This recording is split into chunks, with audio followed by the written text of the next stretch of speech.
Good morning, good afternoon, good evening, wherever you are in the world. I hope you're living a louding life. My name is Abi Daré, and I'm so excited to do this to open up my YouTube channel. Today, this is my first ever YouTube video, and made up my mind that I'm not going to edit. I'm going to try my best not to edit unless I really need to, unless I want to show you guys some really important stuff about writing. But I want this to be as authentic as possible. So we'll see how this goes.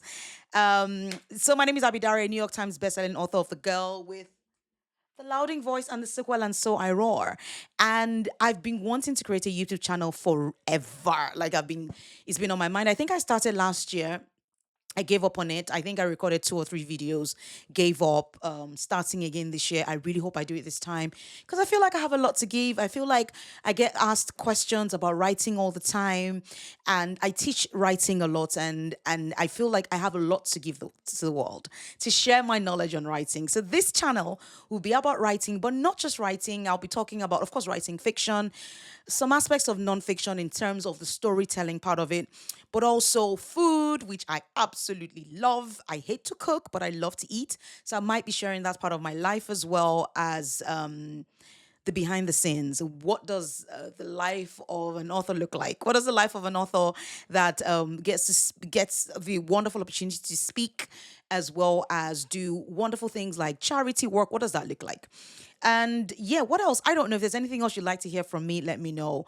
So today I thought to start with something very, very quick. I did send out a newsletter to my subscribers on my newsletter. So if you're not one of my subscribers on my newsletter, we're a growing tiny community.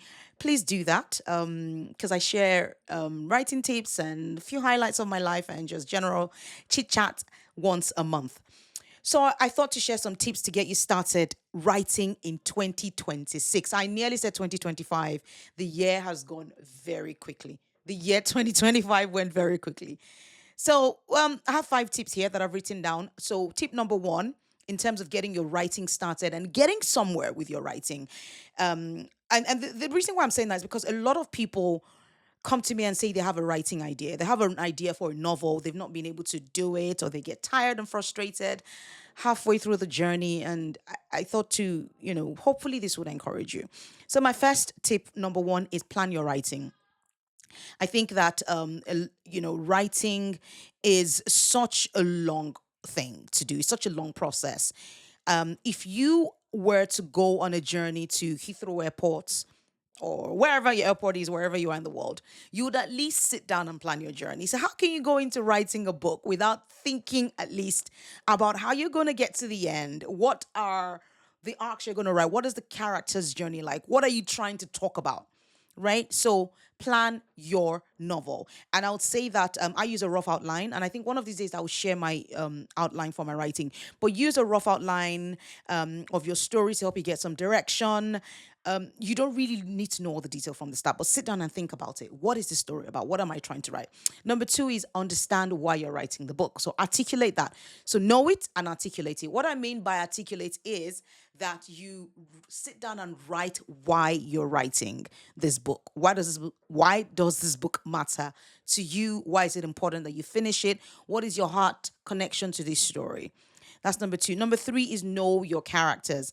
It's important that you know who is going to help you carry that vision. Who are they? What are they like? What do they like? What don't they like? What is the motivation? What do they want most out of life? Therefore, what do they want most out of the book you're writing? Know them quite intimately. And these things, obviously, what I'm talking about requires a bit more deeper dive, but this is just really, really high level highlights. Number four is be disciplined. It's so important that you tell yourself that you have to have a destination, right? I have to finish this book by XYZ. I know life happens. I know there are children. I know there's family. I know there's life. I know there are commitments. There's work and all these things. But it's important that you decide that you will finish this book by a certain time. Now, for you to do that, you also need to break that deadline into manageable chunks, which looks like a word count daily, weekly, monthly. When I was working full time in 9 to 5, full time, I used to have a daily word count, but also I allowed myself to make it a weekly word count when life got life in. So it's okay to say, okay, at the end of a week, I'm going to write 3,000 words, which means that whatever happens at the end of the Sunday or the Friday, you have 3,000 words. That means that it might look like 5 words on Monday, I don't know, 600 words on Tuesday, whatever. I don't know. You do the math. But what I'm trying to say, you don't have to have a daily word count that is the same. So feel free to make it flexible, but try and hit that monthly word count or that weekly word count or whatever that might look like. But be very disciplined. Remember, something I always say to my students: I have never seen an unfinished novel on a bookshop floor. Let me repeat that because I sound very, very wise. I have never seen an unfinished novel on a bookshop floor. So if you want to see your book on the bookshop floor or in the hands of readers, please finish it.